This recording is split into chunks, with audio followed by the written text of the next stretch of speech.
Muy buenas tardes, mi nombre es Juan Carlos Méndez, soy profesor de la Cátedra de Contabilidad Básica en la Facultad de Ciencias Económicas de la UNAM. Y en esta breve clase lo que trataremos de transmitirles a ustedes es una parte de los elementos del patrimonio que venimos estudiando hasta la fecha, y específicamente hoy vamos a hablar de los pasivos. Pasivos, ¿qué entendíamos por pasivos? En principio, cuando empezamos a hablar de una empresa, conocimos que la empresa la dividíamos en dos partes.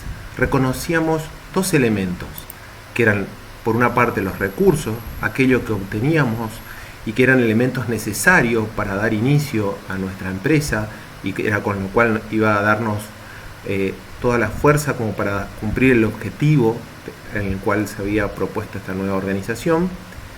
Y por otro lado teníamos la fuente de los recursos, que era de dónde provenían estos recursos.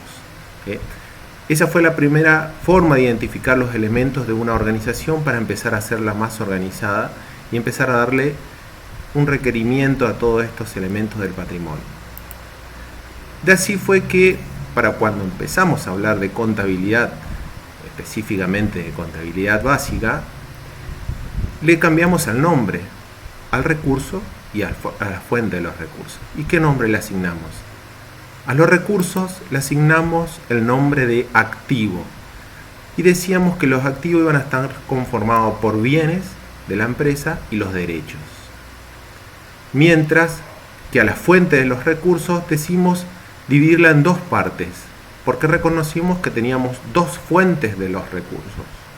¿Cuáles eran estas? Por un lado, los pasivos, que iban a representar para nosotros las deudas, obligaciones o compromisos que la empresa tenía con terceros, no propietarios. Esos eran los pasivos. Y por otro lado, separamos al patrimonio neto. El patrimonio neto representaba esa especie de pasivo, esa obligación que tenía la empresa con los empresarios, con los propietarios que hayan aportado su capital. De allí surge que nosotros el día de hoy vamos a estudiar a fondo el pasivo. A medida que le hemos dado un concepto, vamos a asignarle un concepto específico como lo disponen las normas técnicas. Nosotros dimos por concepto, en su momento, como recién lo habíamos repetido, para solamente a los efectos de recordar, dijimos que el pasivo representaban las deudas, obligaciones o compromisos que poseía la organización con terceros, ajenos a la empresa. Ese es el nombre que le asignamos. Entonces, cada hecho económico donde nos encontrábamos con una deuda, lo registrábamos como pasivos. Pero para ir más a fondo y para reconocer específicamente bien un pasivo, tenemos que ir a la resolución técnica número 16 y dentro de la resolución, justamente el punto 4.1.2. Ahí está la definición y las características del pasivo.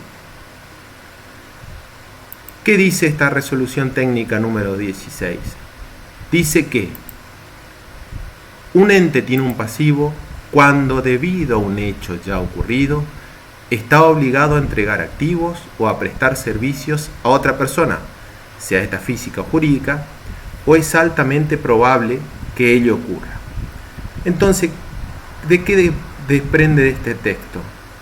De que tiene que haber en principio un hecho anterior, es decir, que el pasivo es consecuencia de una transacción o un hecho del contexto que incide sobre el patrimonio del ente. Mientras que también otra característica es que está obligado con otras personas, porque dice entregar activo a prestar servicios a otras personas, ¿sí?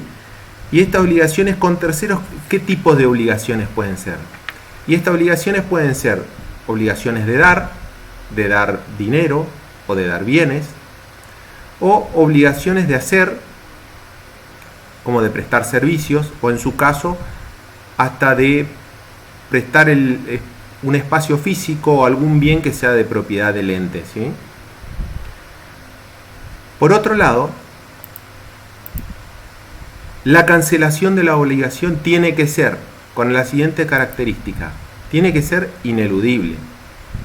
Es decir, que no depende de condiciones de la empresa, no está sujeta a la voluntad de la empresa. Eso es lo que quiere decir, que es ineludible, tiene que cumplir. ¿Y cómo podrá hacerse esa cancelación? Y se podrá hacerse por la entrega de efectivo, por el intercambio de otro pasivo, llegado el momento de decir, bueno, doy otro pasivo, o a través de la prestación de un servicio también, o a través de la conversión de esa deuda en capital, es decir, convertirse en vez de un pasivo, un patrimonio neto, hacerlo socio también al acreedor en este caso, ¿no? Y deberá tener, como dice el texto, una fecha determinada, una fecha firme, ¿tá? O estar sujeto a un hecho determinado, a requerimiento siempre del acreedor. Ahora Forley Newton hace una aclaración con respecto a esto. Dice que solamente se reconocen pasivos cuando se le puede asignar alguna medición objetiva y confiable. Eso quiere decir que en algunos casos podemos identificar que hay una deuda, pero no podemos asignar un monto determinado. Como por ejemplo, en el caso de algún juicio, cuando tenemos algunas diferencias o tuvimos algún inconveniente con algún tercero, podríamos llegar a tener juicio o tenemos un juicio con esa persona, pero no sabemos cómo va a salir ese juicio. Es probable que haya un compromiso, pero no podemos asignar un monto. Y hasta tanto la medición no sea objetiva y verificable, no se le puede dar un valor en moneda, en consecuencia no sería registrable contablemente, ¿no?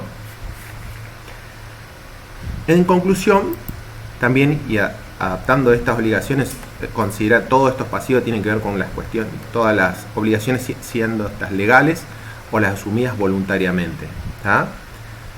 Tiene que hasta lo que hemos entendido, tiene que tener ciertas características, ¿no? Tiene que estar basado en un hecho anterior, tiene que estar obligado con otras personas, tiene que ser ineludible y de medición confiable. Esas son todas las características en principio que hemos aprendido.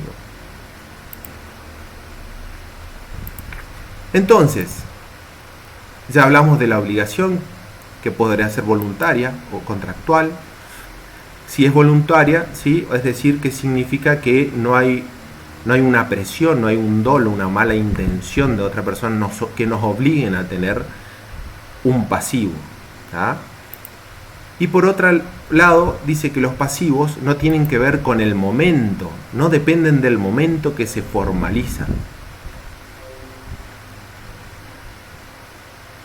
La decisión de adquirir activos, de incurrir en un gasto en el futuro, no da lugar por sí al nacimiento de un pasivo. Eso significa que el simple hecho de nosotros querer decidir o hemos decidido comprar un rodado el año que viene o el próximo ejercicio no significa que ahí ya hay un pasivo para la empresa, ¿sí? Entonces, ¿cómo se puede cancelar un pasivo? Según la resolución técnica 16, por la entrega de efectivo u otro activo, por la prestación de servicio, por el reemplazo de la obligación de otro pasivo, o sea, es decir, llegada la fecha de vencimiento se genera un nuevo pasivo, y por la conversión de esa deuda en capital, o sea, se vuelve este acreedor, que es el tercero, se vuelve también parte de la sociedad, se vuelve un propietario, se vuelve un socio más. También un pasivo puede quedar cancelado también por medio de la renuncia del acreedor de esa deuda, ¿no? Cuando el proveedor dice simplemente no pagues la deuda, al renunciar a esto también pueden cancelarse un pasivo. O también por la prescripción liberatoria, que es el tiempo por medio del cual después de transcurrido un periodo ya no puede reclamar el acreedor esa deuda. Entonces de esa manera estaríamos liberados en cierta medida de la cancelación del pasivo.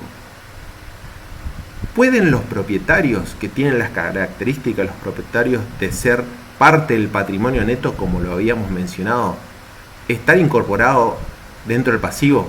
Sí, puede ocurrir eso. Que alguno de los propietarios, algunos de los socios, le dé algo que genere un pasivo para la empresa. ¿En qué casos?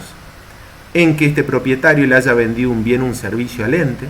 De esa manera, al otorgarle el bien o el servicio, la empresa se obliga a pagarle a ese propietario. Acá deja de ser propietario y se vuelve un acreedor.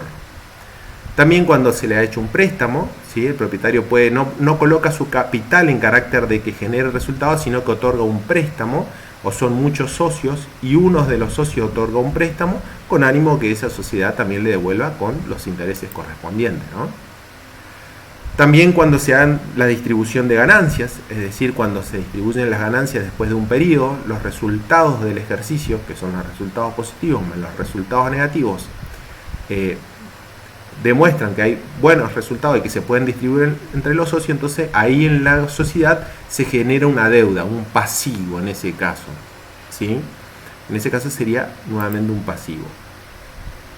Y bueno, para ir concluyendo con este punto, le vamos a dejar un trabajo de investigación a ustedes para seguir con el tema de los pasivos. ¿Y cuál es?